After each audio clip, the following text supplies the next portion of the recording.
Hello everyone, कक्षा 10वीं विज्ञान विषय के असाइनमेंट प्रश्नों के उत्तर।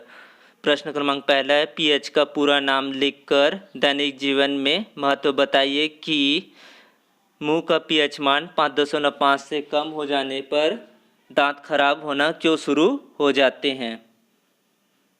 तो उत्तर देखते हैं, इसका उत्तर क्या है। पीएच का पूरा नाम होता है पोटेंशियल ऑफ हाइड्रोजन या पावर ऑफ हाइड्रोजन होता है, जिसका हिंदी मतलब हाइड्रोजन आयन की क्षमता है। तो पीएच का पूरा नाम है पोटेंशियल ऑफ हाइड्रोजन या पावर ऑफ हाइड्रोजन। अब देखते हैं दैनिक जीवन में पीएच का क्या महत्व है। तो हमारा आमाशय तनु हाइड्रोक्लोरिक यानी कि HCl का क्या करता है, स्त्राव करता है। यह आमाशय को किसी भी प्रकार के नुकसान नहीं पहुंचाता है। भोजन को पाचन करने में यह क्या करता है, मदद करता है। और अपच होने पर आमाशय द्वारा अधिक मात्रा में अम्ल स्रावित होता है, जिसके कारण दर्द और जलन होता है। जैसे दुर्बल क्षारकों के द्वारा इसको उदासीन किया जाता है।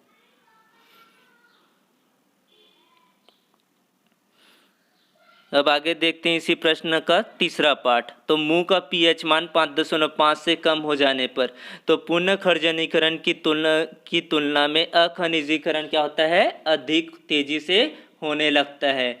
मुंह में उपस्थित बैक्टीरिया भोजन के पश्चात मुंह में बचे अपशिष्ट एवं शर्करा का क्या करता है, अपघटन कर अम्ल उत्पन्न करता है। हमारे दांतों का जो एनेमल होता है वो कैल्शियम फास्फेट से बनता है और यह कठोर पदार्थ पानी में नहीं घुलता है।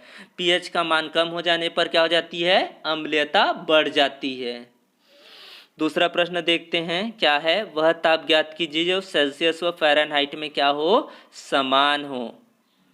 प्रश्न क्रमांक 2 एक बार और रिपीट कर रहा हूँ, वह ताप ज्ञात कीजिए जो सेल्सियस व फ़ारेनहाइट में क्या हो, समान हो। चलिए देखते हैं इसका हल। तो हम लोग जानते हैं कि सेल्सियस और फ़ारेनहाइट पैमाना में क्या संबंध होता है, C/5 बराबर F/32/9। माना कि वह ताप मान लेते हैं x से, फ़ारेनहाइट का भी और सेल्सियस का भी। तो इसको किस रूप में लिख सकते हैं, x/5 बराबर x/32/9। तो यहाँ से तिर्यक गुणा करेंगे तो क्या आएगा, 9 को x से 9x बराबर 5 का गुणा x/32 से, तो 9x बराबर 5x ऋण 160। अब क्या करेंगे, 5x का पक्षांतर, तो 9x ऋण 5x बराबर ऋण 160, 4x बराबर ऋण 160, x बराबर ऋण 160/4 यानी कि x बराबर ऋण 40 यानी कि सेल्सियस बराबर ऋण 40 डिग्री सेल्सियस और फ़ारेनहाइट बराबर ऋण 40 फ़ारेनहाइट होगा। प्रश्न क्रमांक तीसरा है, चालन, संवहन और विकिरण को अपने परिवेश के उदाहरण, परिवेश मतलब अपने आसपास के उदाहरण से समझाते हुए दो अंतर स्पष्ट करना है। सबसे पहला है चालन। चालन के द्वारा क्या होता है, ऊष्मा पदार्थ के एक स्थान से दूसरे स्थान तक पदार्थ के कणों के द्वारा अपना स्थान छोड़े ही बिना क्या हो जाती है, संचरित हो जाती है। जब धातु के एक सिरे यानी कि तार के सिरे को गर्म करते तो दूसरा सिरा भी क्या होने लगता है, गर्म होने लगता है। और गर्म होने पर छड़ के उस भाग के कणों में क्या हो जाती है, कंपन्नता बढ़ जाती है और उसमें ऊर्जा बढ़ने लगती है। कंपन करने वाले अणु अपने आगे वाले अणुओं को क्या करती है, स्थानांतरित करती है। चालन के लिए उदाहरण हो सकता है, गर्म सूप को एक चम्मच में लेने पर चम्मच भी क्या हो जाती है, गर्म हो जाती है। इसके अलावा रोटी सेकते समय चिमटे का गर्म हो जाना भी चालन का उदाहरण है। चालन के बाद अब देखते हैं संवहन। तो गैसों और द्रवों में ऊष्मा का संचरण संवहन के माध्यम से होती है। गैसों और द्रवों में ऊष्मा का संचरण संवहन के माध्यम से होती है। जैसे कि नदी तट की रेत दिन के समय में क्या होती है, ज़्यादा गर्म हो जाती है, जिसके कारण रेत की ऊपर की हवा भी गर्म होकर ऊपर उड़ती है और नदी से आने वाली ठंडी हवा इसकी जगह ले लेती है। घर में भी गर्मी के दिनों में क्या हो जाता है, पक्के छत के नीचे ज़्यादा गर्मी की एहसास होता है और अचानक पंखे चालू होने पर भी क्या होता है, गर्म हवा का एहसास होता है, क्योंकि गर्मी में नीचे का हवा गर्म होकर हल्का होकर ऊपर उठने लगती है, जिससे पंखा पुनः नीचे गिराती है। इसी प्रकार फ्लास्क में द्रव लेकर गर्म करने पर उसकी पेंदी तली का द्रव शीघ्र गर्म हो जाता है और हल्का होकर ऊपर की ओर उठने लगता है और संवहन धारा चलने लगती है। अब देखते हैं विकिरण। तो विकिरण क्या होता है? प्रकाश की तरह ऊष्मा का संचरण निर्वात में हो सकता है। विकिरण द्वारा ऊष्मा प्रकाश की चाल से ही सरल रेखा में क्या होती है? संचरित होती है। किसी भी गर्म वस्तु में से ऊष्मा सभी दिशाओं में क्या होती है? बराबर संचरित होती है। किसी भी गर्म वस्तु में से ऊष्मा सभी दिशाओं में क्या होती है? बराबर संचरित होती है। जैसे कि घर की बल्ब के चारों तरफ प्रकाश में गर्मी महसूस होती है। घर के बल्ब के चारों तरफ प्रकाश में गर्मी महसूस होती है। जलती हुई आग के प्रकाश में भी गर्मी महसूस होती है। लैंप के पास हाथ रखने से भी हमें क्या होती है? गर्माहट का एहसास होता है, महसूस होता है। चलिए अब अगले प्रश्न को देखते हैं। निम्नलिखित यौगिकों में अम्लीय व क्षारीय मूलकों की पहचान कर अलग कर आवेश सहित लिखना है। CuSO4, CH3, COONH4, magnesium chloride, potassium nitrate, calcium hydroxide.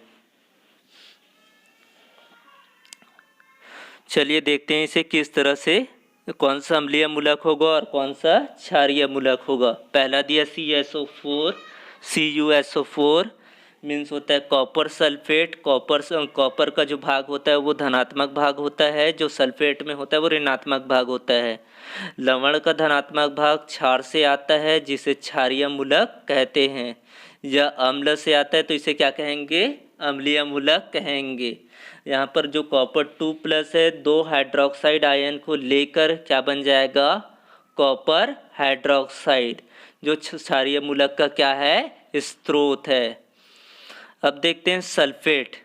तो सल्फेट क्या करेगा? सल्फेट 2 हाइड्रोजन आयन को ग्रहण करके क्या बनेगा? H2SO4।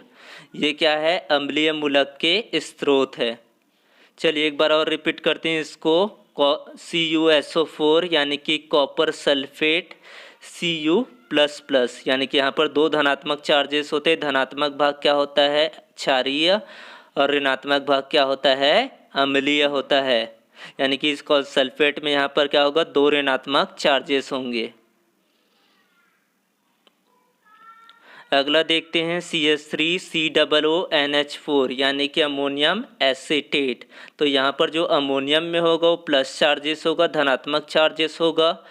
जो CH3COO यानी कि एसीटेट में होगा ऋणात्मक आवेश। अमोनियम धन आयन क्षारीय मूलक का क्या है? ये स्रोत है। एसीटेट है, ऋणात्मक आयन का क्या है? ऋणात्मक आयन है। तो ऋणात्मक आयन क्या होता है? अम्लीय मूलक का स्रोत होता है। तो यहाँ पर अमोनियम हाइड्रोक्साइड को ग्रहण करके क्या बनेगा? Ammonium hydroxide. और एसीटेट हाइड्रोजन आयन को ग्रहण करके क्या किस में परिवर्तित हो जाएगा? एसीटेट में, CH3COOH में। आई होप, मुझे लगता है कि समझ में आया होगा। अगला देखते हैं मैग्नीशियम क्लोराइड MgCl2। तो Mg यानी कि मैग्नीशियम में क्या होता है? 2 धनात्मक चार्जेस होता है और क्लोरीन में क्या होता है? ऋणात्मक चार्जेस होता है। जो धनात्मक चार्जेस होता है वो क्या होता है? क्षारीय मूलक का स्रोत होता है, और जो ऋणात्मक चार्जेस होता है, जिसमें ऋणात्मक चार्जेस होता है वो अम्लीय मूलक का स्रोत होता है। यहाँ पर Mg2+ है तो 2 हाइड्रोक्साइड आयन को ग्रहण करके किसमें बदल जाएगा? ये परिवर्तित हो जाएगा मैग्नीशियम हाइड्रोक्साइड में। और क्लोरीन, 2 क्लोरीन यानी कि यहाँ पर 2Cl- 2 हाइड्रोजन को ग्रहण करके किसमें परिवर्तित हो जाएगा? हाइड्रोक्लोरिक अम्ल में। एक बार फिर देख लेते हैं। यहाँ पर क्या दिया है? MgCl2 यानी कि Mg में क्या होगा? 2 धनात्मक चार्जेस, ये क्षारीय मूलक का स्रोत है। क्लोरीन में क्या होगा? ऋणात्मक चार्जेस, तो ये अम्लीय मूलक का स्रोत होगा। अगला देखते हैं पोटेशियम नाइट्रेट यानी कि KNO3। पोटेशियम नाइट्रेट के में क्या होगा? पोटेशियम में क्या होगा? धनात्मक चार्जेस, और नाइट्रेट में क्या होगा? NO3 में माइनस चार्जेस। तो जो धनात्मक चार्जेस होता है वो क्षारीय मूलक का स्रोत होता है, जो ऋणात्मक चार्जेस होता है वो अम्लीय मूलक का स्रोत होता है। तो यहाँ पर पोटेशियम क्या करेगा? पोटेशियम एक हाइड्रोक्साइड को ग्रहण करके किस में बदल जाएगा? किस में परिवर्तित हो जाएगा? पोटेशियम हाइड्रोक्साइड में, पोटेशियम एक हाइड्रोक्साइड को ग्रहण करके पोटेशियम हाइड्रोक्साइड में परिवर्तित हो जाएगा। और नाइट्रेट एक हाइड्रोजन को ग्रहण करके HNO3 में परिवर्तित हो जाएगा। HNO3 यानी कि नाइट्रिक अम्ल में परिवर्तित हो जाएगा। अब देखते हैं अगला प्रश्न, पांचवा प्रश्न है चार्ल्स डार्विन द्वारा सफ़र के दौरान किए गए महत्वपूर्ण अवलोकनों का वर्णन कीजिए जिससे उन्हें जीवों के सिद्धांत प्रतिपादित करने में मदद मिली। तो हमें क्या करना है, जीवों के सिद्धांत को प्रतिपादित करने में मदद मिली, यानी कि चार्ल्स डार्विन द्वारा सफ़र के दौरान किए गए महत्वपूर्ण अवलोकनों का वर्णन करना है। गहन अध्ययन, कई जीवों के अवलोकन एवं प्रमाण जुटाने के पश्चात डार्विन और वैलेस निलकर इस नतीजे पर पहुँचे कि पहला, किस नतीजे पर पहुँचे, जीवों में क्या होता है, विविधता पाया जाता है, जिसके कारण उसके जीनों की क्षमता में थोड़ा बहुत क्या हो जाता है, अंतर पाया जाता है। कोई कम जीता है तो क्या होता है, कोई ज़्यादा जीता है। किसी की कम संतानें होती है तो किसी की ज़्यादा। जिसकी जीने की क्षमता ज़्यादा होती है वही परिवेश में ढलकर जीते हैं और एक नई प्रजातियां दिखाई देती है। अब अगला देखते हैं, विश्व में प्रजातियों की रचना एक झटके में नहीं बल्कि पहले से मौजूद प्रजातियों से होती है। विविध जीवों की उत्पत्ति एक समान पूर्वज से हुई है, इसलिए विकास की प्रक्रिया को एक शाखित पेड़ के रूप में क्या किया जा सकता है, दर्शाया जा सकता है। किसी भी जगह की जनसंख्या में पाए जाने वाले जीवों में विभिन्नताएं होती है। इनमें से कुछ विभिन्नताएं एक पीढ़ी से दूसरी पीढ़ी में क्या होती है, जाती है, एक पीढ़ी से दूसरी पीढ़ी की ओर जाती है।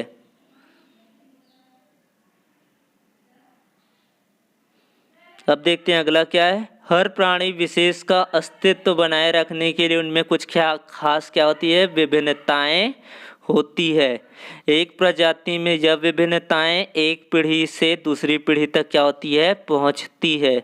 तो धीरे धीरे संतान पीढ़ी जनक पीढ़ी से क्या होती है, भिन्न होती रहती है और एक नई प्रजातियों का रूप ले लेती है।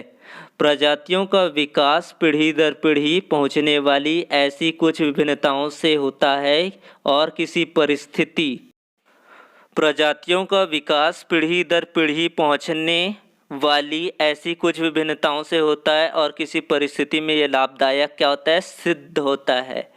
Thanks for watching my video, please subscribe here.